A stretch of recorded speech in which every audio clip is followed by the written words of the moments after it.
여러분 안녕하십니까? EBS 초대석 정관용입니다. 맛있는 음식을 먹는다는 거 그것만큼 행복한 일이 없죠. 그렇습니다. 음식은 이 배고픔을 해결하는 수단이기도 하지만 삶을 향유하는 아주 중요한 문화죠. 게다가 이 식자재의 생산부터 마케팅에 이르기까지 어마어마한 산업입니다. 바로 이 모든 걸 연구하는 분 오늘 초대했습니다. 서울대학교 농경제사회학부에서 푸드 비즈니스 랩을 이끌고 계신 문정훈 교수입니다. 교수님 어서 오십시오. 네, 반갑습니다. 네.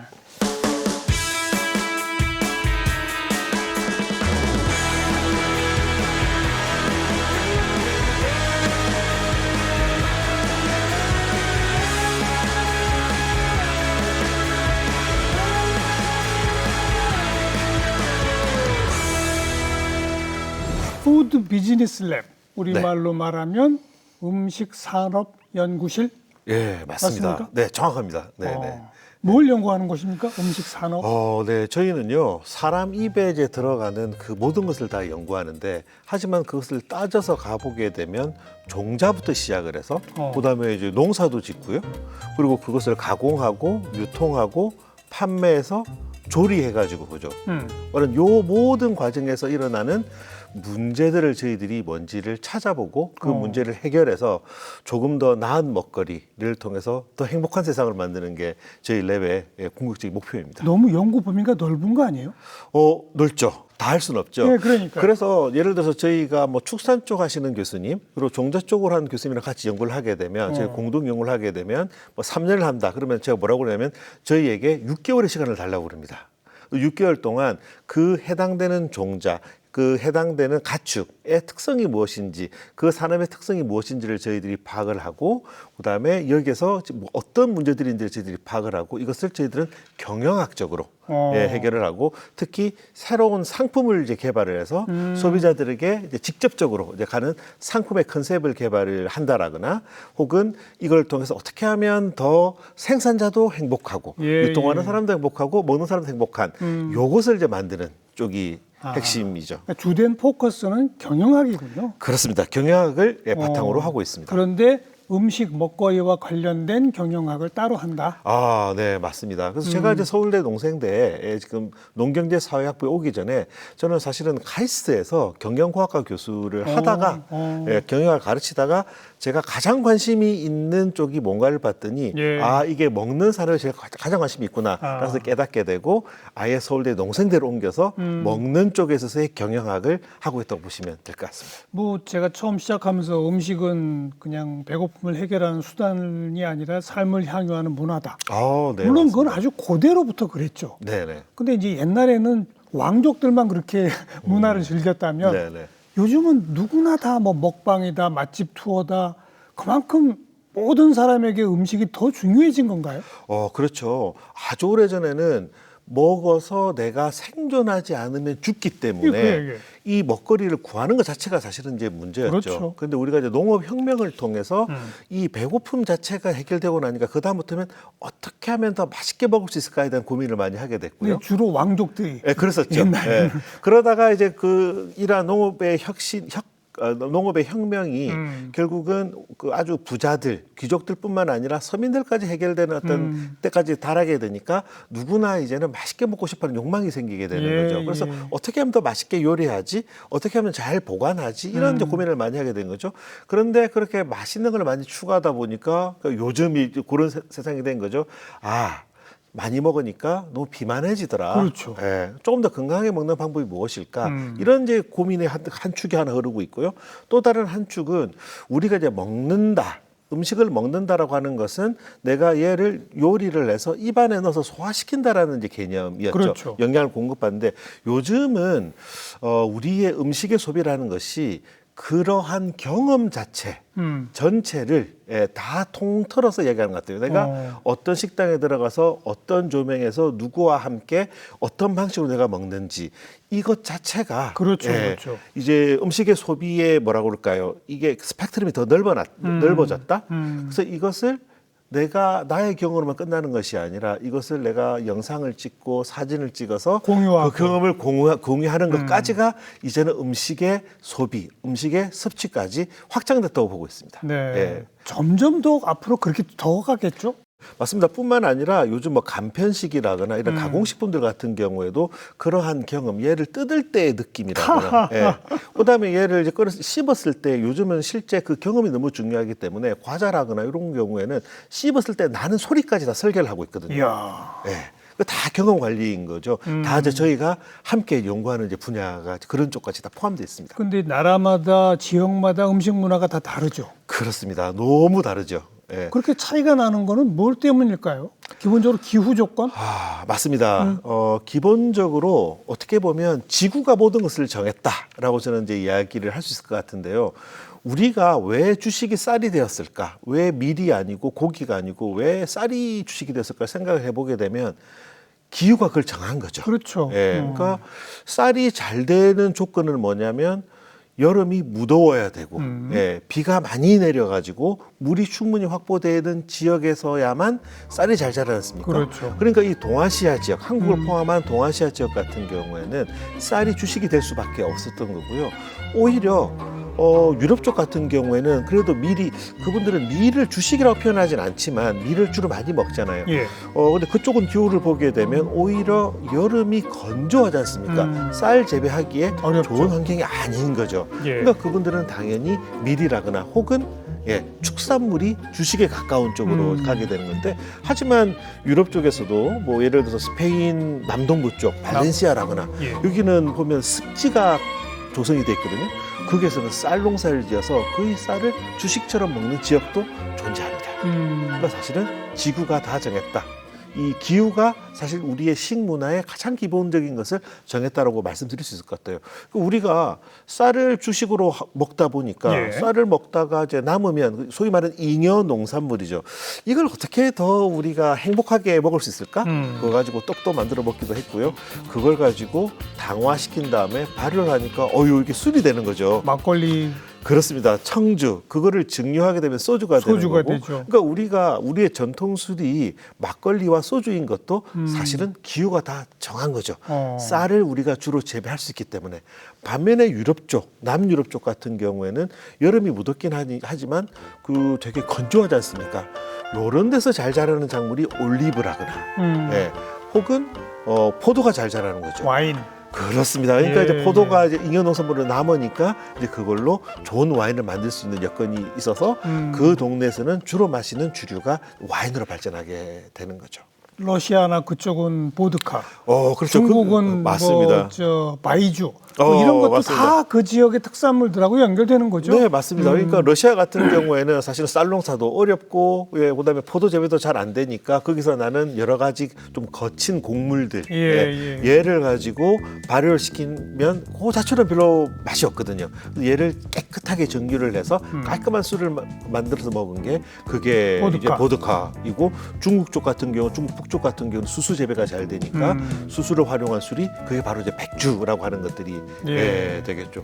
또 예를 들어서 유럽 쪽에서도 여름에 비가 좀 많이 내리는 지역이 있어요. 뭐 예를 들어서 프랑스의 서쪽의 브레타뉴 지역이라거나 영국이라거나 그다음에 스페인의 북쪽 아스투리아스 지역 같은 경우에는 여름에 비가 꽤 많이 내리거든요. 거기에는 과일이 포도가 재배가 잘 안 됩니다. 여름에 비가 많이 내리고 좀 가을 넘어가면서 서늘한 기후가 있을 때 잘 재배되는 과일이 사과거든요. 사과. 네, 그래서 그 동네는 사과주가 메인으로 마시는 이제 주류이고 그것의 이름이 사이더이고 우리가 먹는 사이다의 원형이 되는 것이 거기에서 만든 사과주, 발포 사과주가 그 지역의 기후에 의해서 사실은 마시게 된 거죠. 국내에서 생산되는 것도 품종과 지역에 따라 그만큼 달라요? 깜짝 놀랄 정도로 이제 다른 거죠. 그래서 되게 재밌는 걸 하나 저도 얼마 전에 발견하게 됐는데요.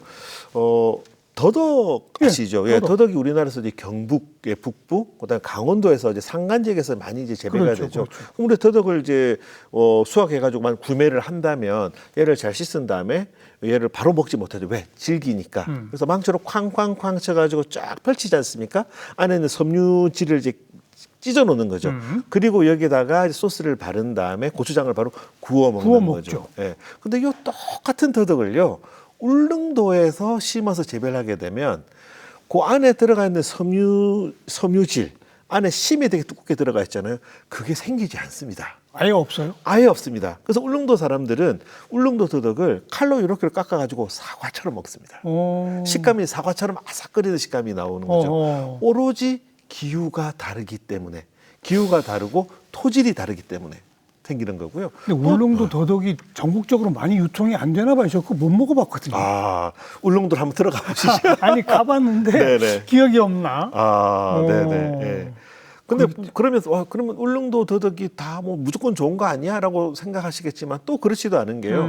대신 울릉도는 울릉도에 있는 더덕은 아삭아삭한 그런 식감이 있긴 하지만 향이 전반적으로 또 낮은 특징이 또 있습니다. 더덕은 향이죠. 근데 향이 없다. 근데 울릉도 사람들은 더덕은 이 아삭거리는 식감이지. 예. 그래요? 울릉도처럼 과일이 잘 안 나니까 이런 과일처럼 먹는 이제 그런 식문화가 있는 거죠. 또 우리가 흔히 먹는 쌀 같은 경우에는요, 간척지에다가 재배를 하게 되면 일단은 눈으로 봤을 때는 표가 잘 안 납니다. 그런데 여기에서 원래 여기가 바다였기 때문에 그러니까 미네랄이 이제 많았었겠죠. 그럼 여기에 마그네슘 성분을 많이 빨아들이거든요. 요 마그네슘 성분이 많은 요 벼나다를 가지고 우리가 밥을 지어 먹게 되면, 밥을 하고 딱 소뚜껑을 열게 되면 바짝바짝바짝 빛이 나는, 네, 그 밥의 색이 너무 좋은, 네, 그래서 눈으로 볼 때부터 맛있어지는 그런 특징들이 간척지살에서 나타나는 맛도 달라요, 조금?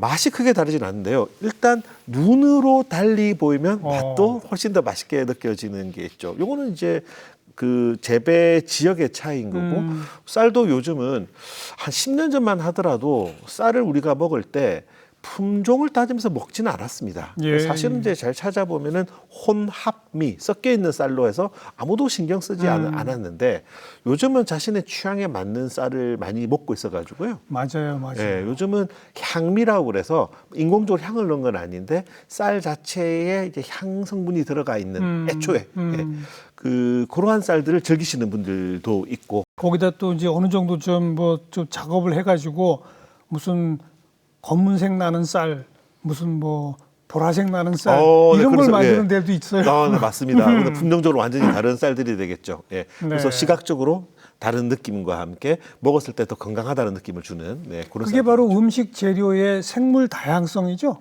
맞습니다. 이게 이제 바이오다이버시티라고 해서 생물 다양성인데요.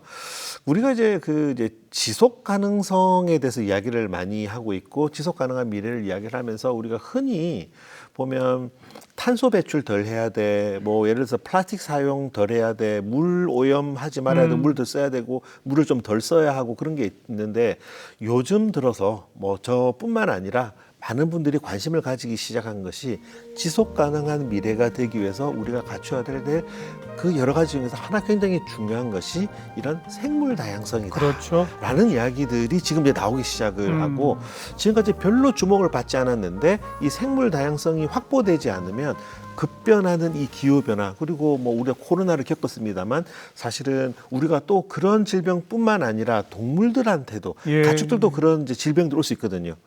근데 그런 것에 내성을 가지고 있는, 그것과 싸워 이길 수 있는, 기후대가 변해도 버틸 수 있는 그런 유전자를 가지고 있는 품종들을 많이 가지고 있는 것이 결국은 미래를 대비하는 것이라는 것들을 맞습니다. 많이 깨닫고 있죠.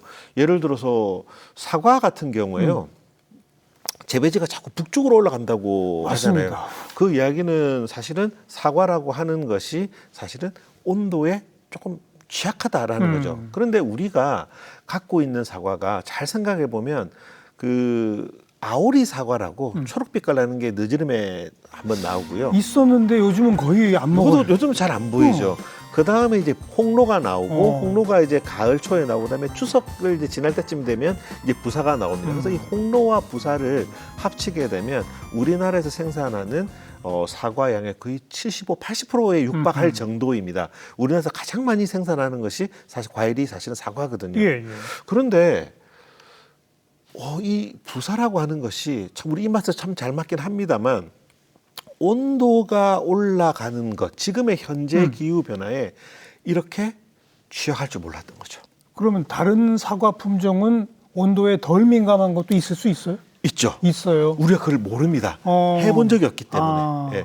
그래서 제가 재작년에 프랑스에 있는 브레타뉴 지역 갔습니다. 거기가 사과 주 재배지 중에서 한 곳이거든요. 한 사과 농장을 갔는데 거기서 사과를 품종을 뭐 하세요라고 물어봤더니 34가지 품종을 기르고 있다는 거죠. 한 농장에서? 예. 허허. 예. 이 산 하나가 이제 그 농장인데 네, 네.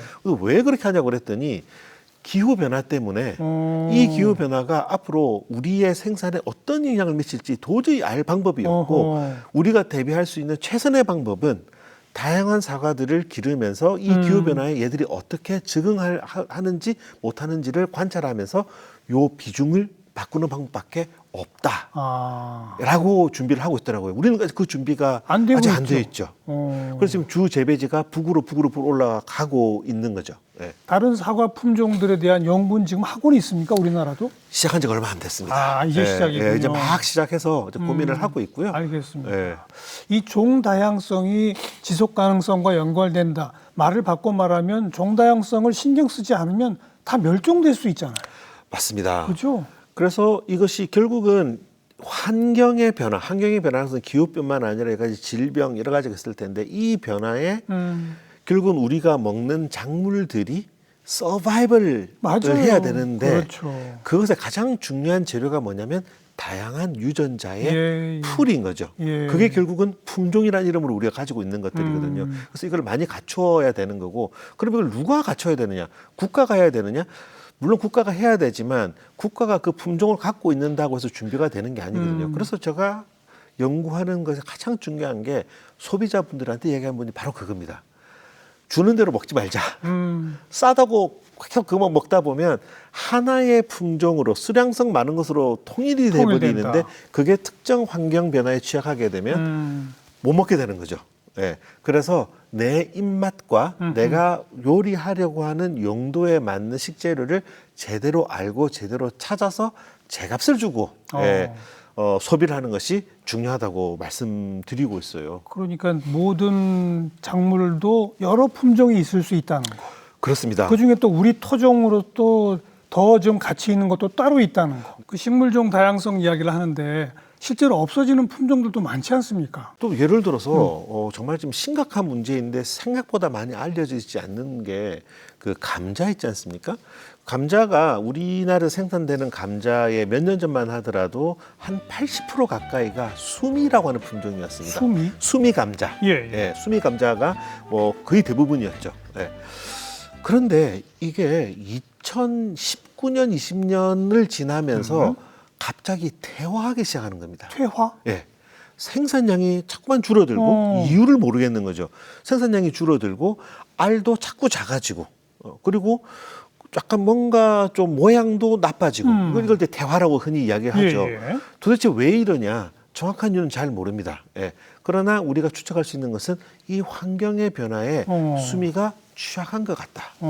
그래서 크게 알려지진 않았지만 이 수미를 대체할 수 있는 품종들을 지금 많이 테스트하고 있습니다. 해야죠. 네, 하고 있고 지금 우리가 감자라고 사 먹고 있는 것 중에서 예전에는 당연히 마트나 시장에서 구매하면 수미였는데 지금은 수미가 아닌 두백이라거나 다른 이런 품종들이 지금 섞여서 들어오고 있다고 있어요?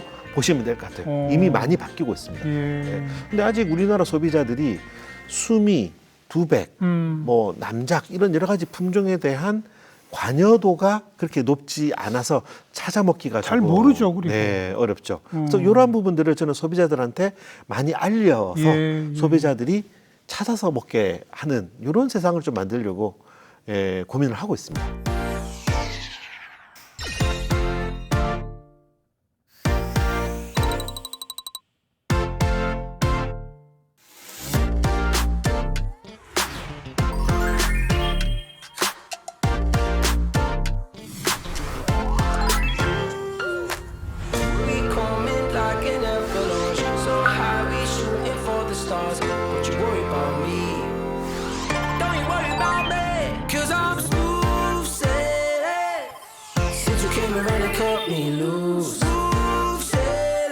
You're the wind, you're my fire, my star and my truth.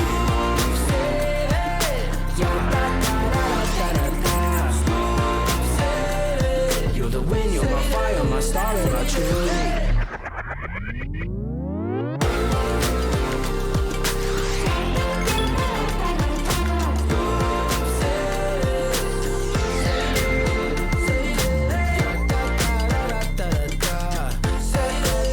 아까 그 프랑스 가셨다는 네. 사과 34종류를 기른다는 네네네. 그런 것을 이미 하고 있다는 얘기는 유럽이나 그런 데서는 그냥 같은 사과라 해도 다양한 품종으로 다양한 맛을 내는 요리, 네. 또 뭐 프랑스 각 지역의 토종 뭐를 가지고 다양한 요리를 하는 뭐 이런 거, 네. 이런 게 굉장히 발달해 있나요? 네, 맞습니다. 대표적인 게 어떤 게 있어요?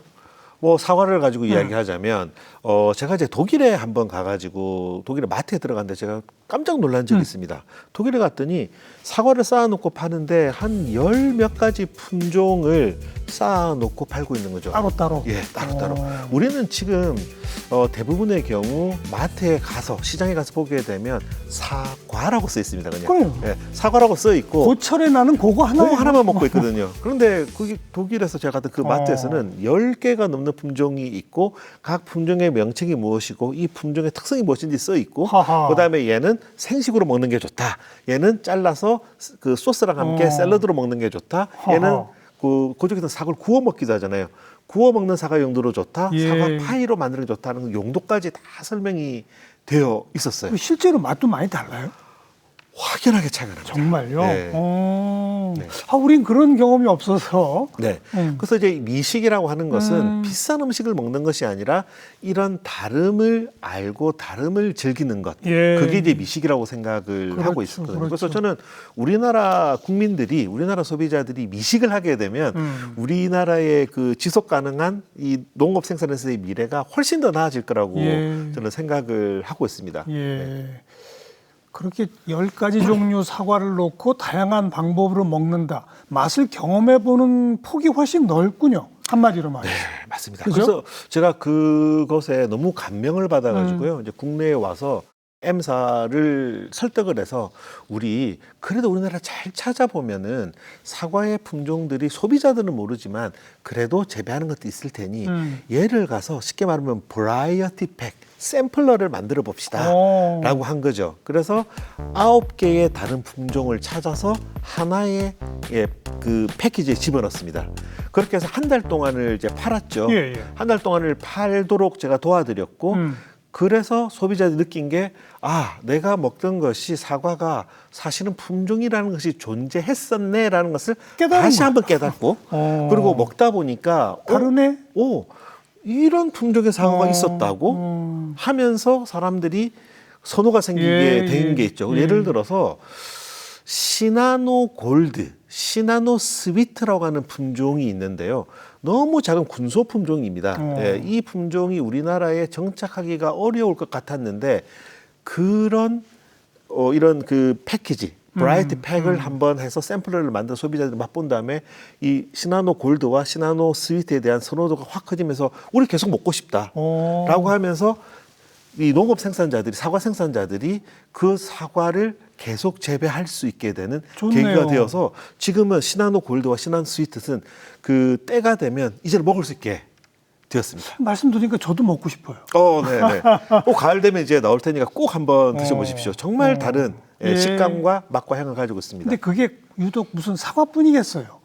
모든 데에 적용할 수 있을 거 아닙니까? 네. 하다못해 소고기. 닭 요리라 하더라도 맞습니다. 다양한 닭 요리가 있을 수 있는 거 아니에요? 네, 맞습니다. 이 다양한 닭 요리를 만들기 위해서는 그 닭 요리에 맞는 닭을 써야 되는데 우리는 닭 요리를 할 때 어떤 품종의 닭을 써야 되지라는 고민을 사실 해본 적이 없죠. 닭을 품종을 따져서 먹어본 적이 없기 때문에 이제 그런 거죠. 그래서 사실 닭도 저희가 이제 축산하는 교수님들이랑 함께 연구를 한 적이 있는데 그분들은 국가의 명을 받고 우리나라에서 사라져가고 있는 토종닭, 토종닭이 지금 우리나라 전체 소비되고 있는 닭의 한 3% 정도밖에 안 되거든요. 나머지 97% 정도는 그냥 우리가 흔히 육계라고 하는데 외국의 그 품종을 가지고 와서 재배를 하고 있는 겁니다. 토종닭이라고 그러면 그게 품종이에요라고 하시는 분이 많아요. 그냥 노아 기른 닭이 토종닭 아니에요라고 하지만 실은 품종 자체가 다른 우리나라 고유의 닭이거든요. 그래서 축산 쪽 교수님들이 뭐냐면 이 그 품종을 우리가 고정한다고 표현하거든요. 그 뭐라고 할까요? 새끼를 그러니까 알을 낳고 병아리를 깠을 때 이 병아리가 성장했을 때 그 위에 있는 부모 때와 비슷한 특징, 일관성 있는 특징을 보여야지 품종으로서 가치가 있는 거잖아요. 당연하죠. 그것을 이제 고정한다라고 이야기를 하는데 그것을 고정하는 작업을 이제 하신 거예요. 예. 하시면서 이분들이 고민을 하신 거죠. 야, 우리가 이거 열심히 해서 좋은 우리 토종닭 품종을 다시 되살려서 고정까지 하는 걸로 끝나면 안 되는 거 아니냐. 어떻게 요리를 그렇죠. 제한을 해야 되느냐. 하나의 음식 문화로 발전시켜야죠. 그렇습니다. 예, 그래서 이제 저한테 연락이 와서 같이 한번 해보지 않겠느냐. 그래서 제가 6개월의 시간을 주십시오. 닭이 뭔지 제가 공부를 하겠습니다. 저랑 저희 대학원생들이랑 한 6개월 동안 열심히 공부하면서 전 세계에 있는 닭 요리도 연구를 하고 예. 해서 제가 그때 제가 내린 결론이 토종닭은 우리가 사실은 뼈가 되게 굵은 특징이 있거든요. 그래서 국물을 냈을 때 굉장히 좋습니다. 그래서 예. 닭백숙 해 먹는 거 아닙니까? 맞죠. 예. 그래서 그것도 좋으나 요즘 젊은 세대들은 국물 많은 음식을 그렇게 즐기지 않거든요. 이들을 위해서 어떻게 하는 게 좋을까? 저희들이 연구를 해봤더니 요거를 살을 싹 발라내서 토종닭을 가지고 스테이크처럼 구워 먹는 닭구이. 스테이크, 예. 닭 스테이크. 닭 스테이크 또는 닭구이 쪽으로 가져갔을 때 토종닭이 정말 맛있다라고 하는 것을 여러 가지 사례와 그다음에 저희들 실증 연구를 통해서 저희들이 알아냈죠. 그렇게 해서 닭을 구워 먹는 문화의 확산을 하려고 나름 굉장히 좀 노력을 했는데 뭐 얼마나 성공했는지는 잘 모르겠습니다. 아직은 보편화되지는 않았죠. 보편화되진 않았죠. 근데 네. 그때 뭐 벤치마킹한 외국의 사례들이 있어요? 네. 우리는 닭을 주로 이제 백숙을 해서 먹거나 아니면은 튀겨서 많이 먹지 않습니까? 프라이드 그러니까 치킨으로. 그냥 치킨은 치킨집에서 먹고 네네. 토종닭 하면 백숙이죠. 네, 백숙이죠. 그런데 지금 이제 다른 나라들의 사례를 봤더니 미국은 사실 토종닭이라는 게 없고요. 원래 닭이 없으니까. 일본도 토종닭이 있긴 한데 전체의 시장 점유율이 1%밖에 안 돼. 우리보다 더 심각하더라고요, 거기는요.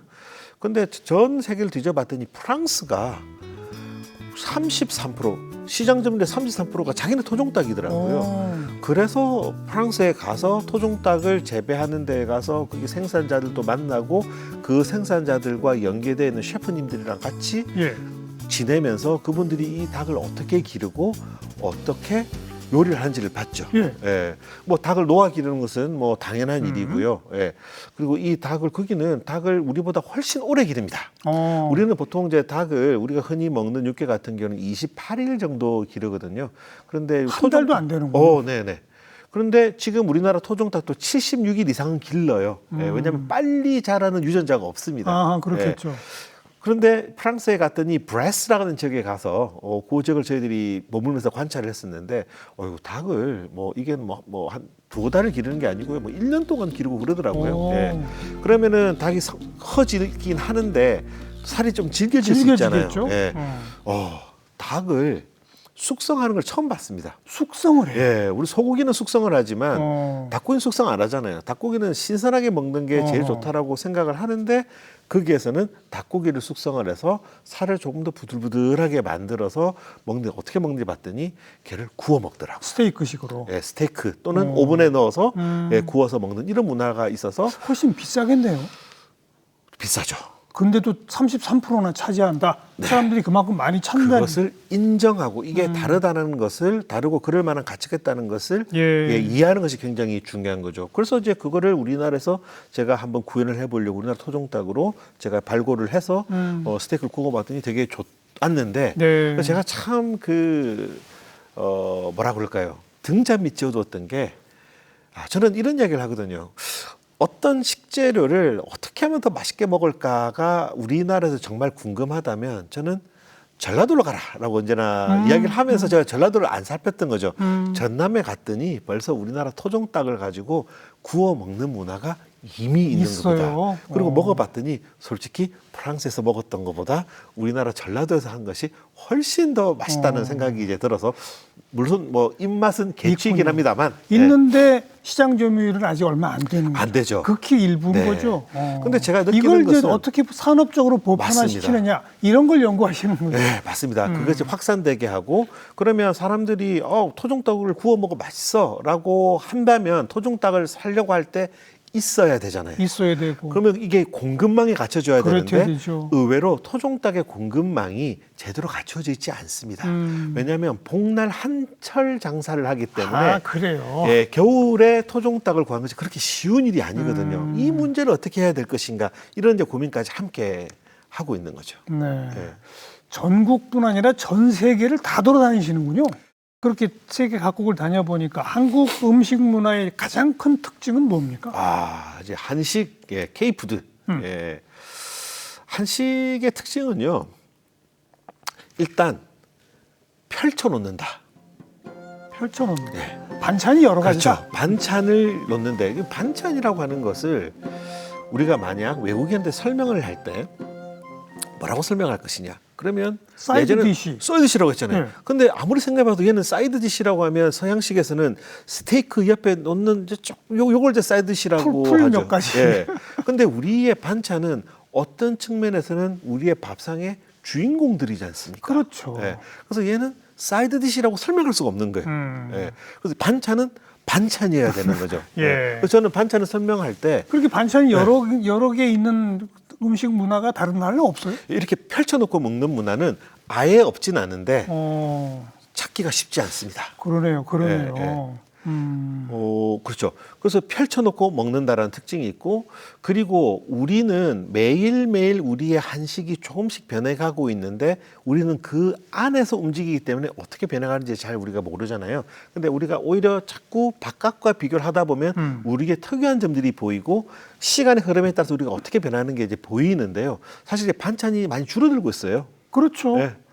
지금은 다 옛날보다는 줄고 있어요. 간편하게 먹으려고 하니까. 그래서 제가 요즘의 식문화의 특징을 이야기해 보라고 그러면 특히 젊은 친구들 원 핸드, 원 디쉬, 원 볼 푸드를 맞아요. 이제 선호하는 쪽으로 가고 있는 건 사실이죠. 예.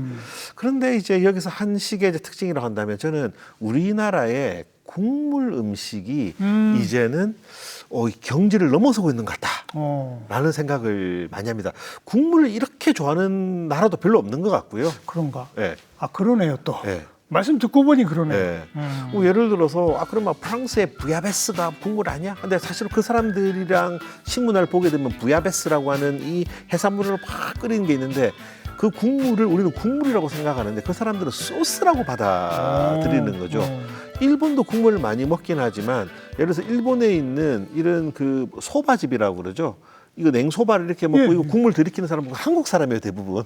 그렇죠. 그거는 그냥 면발만 먹죠. 그렇죠.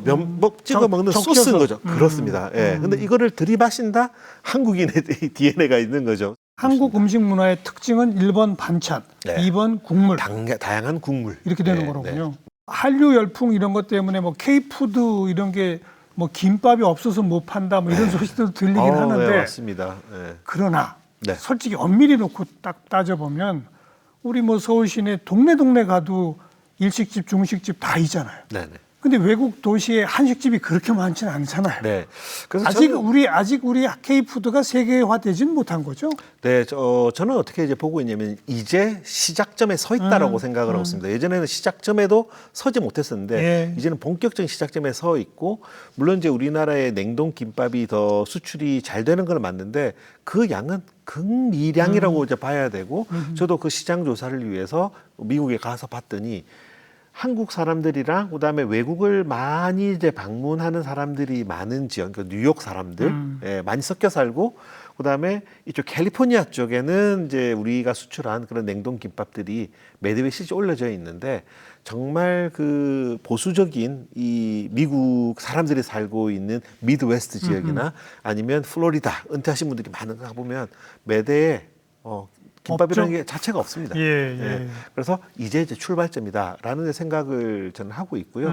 어떻게 하면 조금 더 전 세계 주요 도시에 동네마다 한국 식당들이 생기게 할 수 있을까요? 아, 네. 굉장히 어려운 질문이신데요. 네, 저는 이거를 우리 K푸드를 이제 문화 현상이라고 저는 생각을 네, 합니다.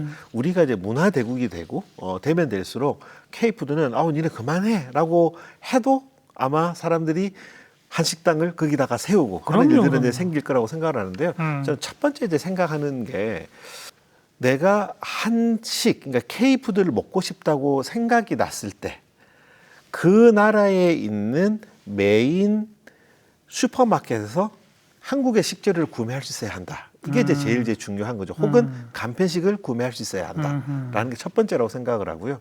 그다음에 두 번째가 요즘 이런 이야기 많이 하거든요. 실제 파리에 가보게 되면 우리 한식 팔아요 하는 데가 200개가 넘어갑니다. 파리 시내 안에만. 그런데 거기에서 실제 한국 사람이 한국의 방식으로 하는 것은 10손가락에 들 정도죠. 나머지는 사실은 중국 분들, 예, 태국 분들, 베트남 분들이 혹은 프랑스 사람들이 한국풍의 음식을 하고 있는 거죠. 먹어보면 이게 한식이야? 퓨전이네요. 예, 완전 그 퓨전인데 저는 그거가 우려되지 않거든요. 더 재밌게 갖고 노세요라고 저는 말씀드리고 싶습니다. 다양한 퓨전이 더 생기면 생길수록 보편화된다. 맞습니다. 예. 그러기 위해서는 뭐냐면 그분들이 한국식 고추장 뭔가를 해볼까라고 했을 고추장을 활용한 음식을 뭔가 해볼까라고 했을 때 한국 고추장을 수급받을 수 있어야 되잖아요. 그래야 되죠. 예.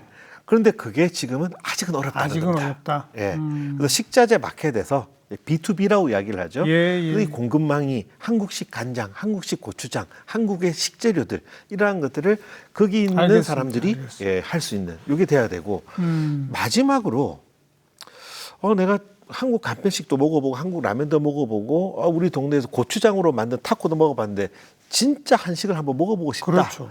라고 했을 때 멀지 않은 곳에 가까이 갈 수 있는 식당. 정말 제대로 된 한식당도 있어야 된다.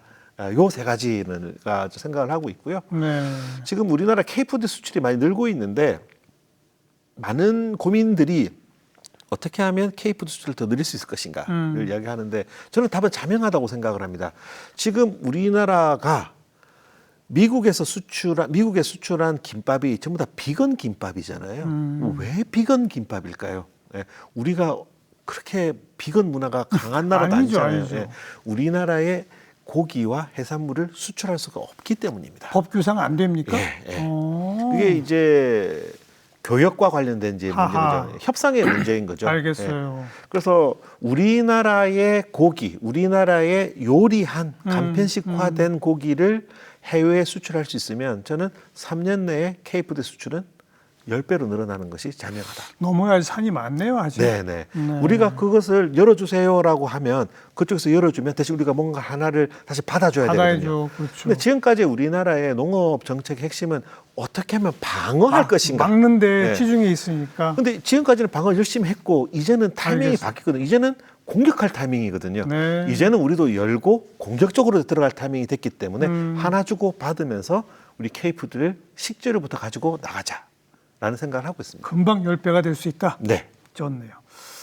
뭐 국내외를 막론하고 다양한 음식을 또 직접 다 드셔보셨을 거 아닙니까? 네네. 베스트 3를 꼽자면 뭘 꼽으시겠어요? 그 진짜 어려운 어렵죠. 질문이죠. 예. 베스트 3를 뽑아보라고 한다면 저는 우리나라 전라도에 가면 전남식 이 닭구이가 있습니다. 아까 한번 설명해 주신 네, 맞습니다. 토종닭 구워 먹는 네네. 거. 그 문화의 출발이 어느 지역이냐면 전남 광양에서 출발했거든요. 전남 광양이 예로부터 광양 불고기가 되게 유명한데요. 그렇죠. 이 광양 불고기는 우리가 지금 서울에서 먹고 있는 그런 국물 불고기랑 완전히 다른 바싹 굴잖아요, 바싹. 그거는 경상도식이고요. 그런가? 예. 아주 얇게 고기를 점여가지고 간도 살짝만 한 듯 안 한 듯 해가지고 숯불에 싹 구워서 먹는 게 이게 광양식 불고기거든요. 그래요? 예. 그 영향을 받아서 생긴 게 광양식 닭구이, 토종 닭구이입니다. 예. 저는 너무 좋아하는 그래요. 거고요. 그 다음에 제가 정말 좋아하는 식재료가 하나 있는데요. 칡소라고 하는. 칡소, 울릉도에서 크는 거 아닌가요? 예, 그 칡소가 주로 경상도 지역에 예전에 좀 많이 있었고 지금 이제 울릉도에도 좀 남아 있는데요. 이 칡소가 다른 지역에는 칡소 특별하지만 울릉도에는 칡소는 좀 더 특별합니다. 왜냐하면 울릉도가 우리나라 대한민국 본토랑 많이 떨어져 있다 보니 사료를 공급하기가 어려운 거죠. 그러니까 칡소를 거기에 있는 산에서 나는 산야초, 약초 그걸 이런 먹여요? 걸 주로 먹이는 거죠. 그래서 향이 좀 특별합니다. 원래 품종적으로도 다르지만 그래서 이 칡소를 먹었을 때의 그 특유한 식감과 육향은 우리가 한우, 누렁이 한우를 먹었을 때 그것과는 또 다른 매력이 그렇겠네요. 있거든요. 이 두 개 제가 너무 좋아하는 거죠. 그다음에 또 다 좋아하는 굉장히 게 쉽게 만나기 어려운 것들이군요. 네, 그걸 좀 쉽게 만날 수 있는 걸 말씀드리겠습니다. 요즘은 이제 좀 많이 알려지기 시작을 했는데요. 돼지도 제가 지인들한테 돼지에도 품종이 있다라고 이야기하면 그 이야기 듣고 그거 당연하지 라고 하는데 우리가 생각지 않고 있었던 거거든요. 잘 모르죠, 그거. 그래서 돼지가 지금 이제 우리나라에 재래돼지가 있고 그 재래돼지도 현재 지금 내려오는 것들이 있고요. 이 재래돼지의 유전자를 가지고 우리가 고정시킨 그 돼지들이 있습니다. 우리나라의 재래돼지는 기본적으로 흑돼지거든요. 제주도 흑돼지 유명하죠. 근데 흑돼지도 보면 우리나라의 흑돼지가 있고요. 재래 흑돼지가 있고 그다음에 이제 유럽이랑 미국의 흑돼지가 있는데 그건 버커셔거든요. 버커셔라고 하는 이제 돼지가 있는데 그거랑은 또 다른 맛이 있습니다. 네. 그래서 우리나라 재래 흑돼지, 그다음에 난축 맛돈, 우리 흑돈 이러한 것들은 그 버커셔 서양 계통의 흑돼지랑은 완전히 다른 이베리코 돼지랑도 완전히 다른 그런 육질과 육향을 가지고 있습니다.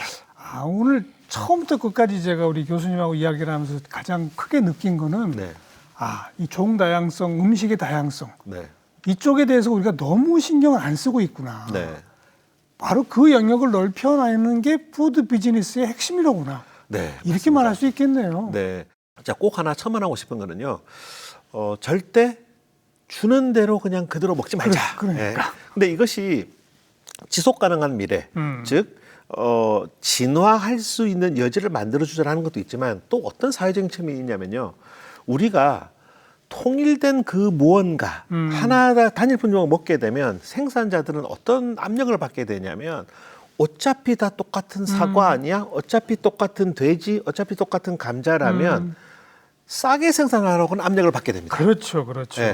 그러면은 생산자들은 품종 선택에 있어서 다수학 품종을 쓰게 되고 맞아요. 더 많은 농약과 더 많은 비료를 쓸 수밖에 없는 맞습니다. 겁니다. 이거를 우리가 극복을 해줘야 되거든요. 그래서 나는 이 품종 말고 이 품종이 내 입맛에 더 맞아. 나는 이 품종 말고 저 품종이 내 입맛에 맞아라고 하게 되면 그것에 특화된 생산자들 같은 경우에는 생산비를 낮춰야 되는 압력에서 자유로워지기 시작을 하죠. 그렇죠. 아니 내가 오늘 이거 가지고 사과를 가지고 파이를 만들 건데 파이를 만들 때는 이 품종으로 했을 때 맛있어라고 라는 걸 알게 된다면 가격이 키로당 1,000원이 더 비싸도 기쁜 마음으로 내가 돈을 지불하고 살 수 있게 되는 거죠. 그게 소비자와 생산자가 다른 방식으로 만나는 거죠. 맞습니다. 그래서 소비자들이 바뀌어야 되고 제가 할 노력 중에서 가장 이제 중요한 것이 소비자들을 더 세련되고 더 까다롭게 만드는 것이 제가 해야 될 일이라고 생각하고 있습니다. 무궁무진하네요. 만들어낼 영역은. 네, 맞습니다. 그렇죠. 좋은 연구 앞으로 계속 기대하겠습니다. 고맙습니다. 네, 감사합니다.